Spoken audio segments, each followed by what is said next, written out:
ஒப்பந்த தூய்மை பணியாளர்கள் அனைவரும் பணி நிரந்தரப்படுத்துவார்கள் என்ற 2021ஆம் ஆண்டு திமுக அறிவித்த தேர்தல் வாக்குறுதியை நிறைவேற்ற வலியுறுத்தியம்.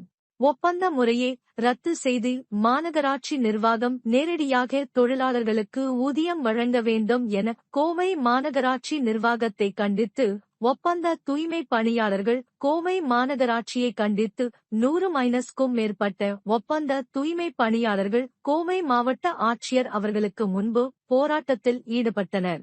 பணி நிரந்தரம் செய்யும் வரை அரசாணை 62-இன் படியும் மற்றும் உச்சநீதிமன்றம் தீர்ப்பின் படியும் சம வேலைக்கு சம ஊதியம் வழங்க வேண்டும்.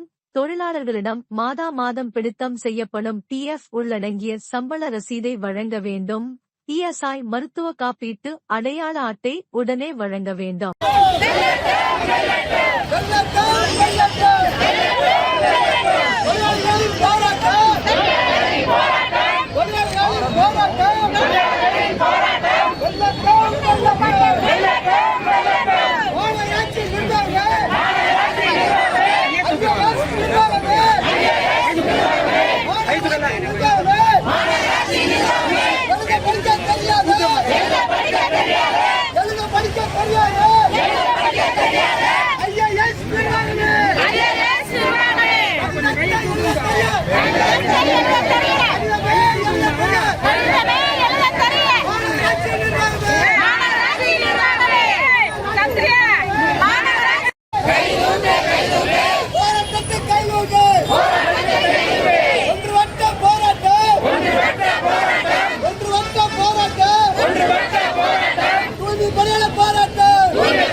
தமிழக